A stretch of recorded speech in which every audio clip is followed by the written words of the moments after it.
பள்ளிப்பாளையம் உழவர் கூட்டுறவு சங்கத்தில் மணல் கலந்த உரம் விற்பனை செய்யப்பட்டதாக புகார் எழுந்ததை அடுத்து அதிகாரிகள் விசாரணையை தொடங்கி இருக்கின்றனர். அது தொடர்பான தகவல்களை செய்தியாளர் விஜயகுமாரிடம் கேட்கலாம். விஜயகுமார், உரமூட்டையில மணல் கலந்திருந்தது தொடர்பா எங்க விசாரணை நடைபெறுது? அதுல யாரெல்லாம் பங்கெடுத்திருக்காங்க? மணிமாறன், பள்ளிப்பாளையம் உழவர் கூட்டுறவு விற்பனை சங்கத்தில இருந்து கடந்த 2ஆம் தேதி மேற்கு தொட்டிப்பாளையம் பகுதியைச் சேர்ந்த விவசாயி தங்கவேல் என்பவர் உரமூட்டைகளை வாங்கியிருக்கார். அதாவது அந்த மஞ்சள், கரும்பு பயிர்களுக்கு தெளிப்பதற்காக ஊக்கமூட்டி விளைச்சலை அதிகப்படுத்துவதற்கான உரமூட்டைகளை வாங்கியிருக்கார். அந்த உரமூட்டையை தண்ணீரில் கரைச்சி தெளிக்கும் போது அதுல 50 கிலோ மூட்டைக்கு அவர் 5 கிலோ மணல் இருந்ததா ஒரு குற்றச்சாட்டு சொல்லியிருக்காரு.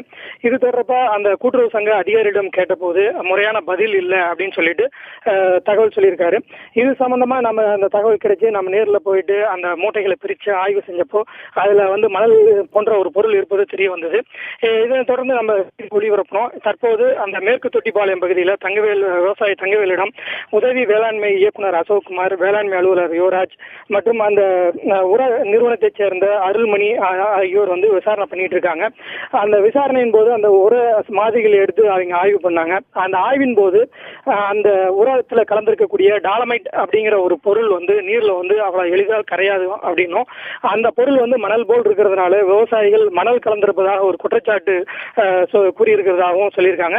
தற்போது அது குறித்து விவசாயிகளை அழைத்து விளக்கம் கொடுத்துட்டு இருக்காங்க. மணிமாறன், விஜயகுமார், இப்ப நம்ம ஒளிப்பதிவு செய்த காட்சியை பார்க்கும்போது அது முழுக்க மணல் தான் அப்படிங்கறத நம்மளால பார்க்க முடியுது. இருந்தாலும் சீலிட்ட உரமூட்டையில மணல் கலந்ததுக்கான வாய்ப்பு எப்படி இருக்கு? அதை பத்தி என்ன சொல்றாங்க? இது குஜராத்தை சேர்ந்த ஒரு கூற்று உர தொழிற்சாலையிலிருந்து தெரிவிக்கப்பட்ட உரம் அப்படின்னு சொல்லி அதிகாரிகள் தெரிவிச்சிருக்காங்க. இந்த உரமூட்டையில கலப்படம் இருப்பதற்கான வாய்ப்பு இல்லை அப்படின்னு சொல்லியிருக்காங்க. அதுல இருக்கிற ரசாயன பொருள் நீர்ல கரையிறதுனாலதான் அது போல தெரியுது அப்படின்னு சொல்லி அதிகாரிகள் விளக்கம் தராங்க.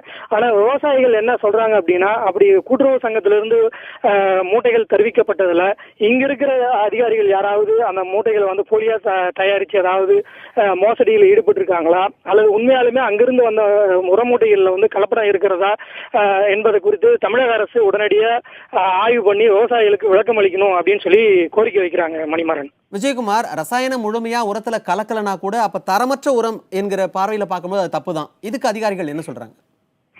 இது குறித்து விவசாயிகளுக்கு விளக்கம் அளிச்சிட்டு இருக்காங்க. அதாவது அந்த மூட்டையின் மேலே அச்சிடப்பட்டிருக்கிறதாகவும், அதாவது அதுல என்னென்ன ரசாயனங்கள் கலந்திருக்கு, இது எந்தெந்த சதவீதங்கள்ல நீரில் கரையும், இதுல நீரில் கலந்து தெளிக்கக்கூடிய உரமா அல்லது நேரடியா வேர்களுக்கு தூவுவது மூலம் கொடுக்கக்கூடிய உரமா அப்படிங்கிறது குறிப்பிடப்பட்டிருக்கும்.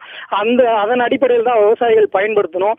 அப்படி மாற்றி அதை பயன்படுத்துற போது நீரில் கரைய முடியாத சில ரசாயனங்கள் கரையாது அப்படின்னு சொல்லி விளக்கம் அளிச்சிட்டு இருக்காங்க. மணிமாறன்.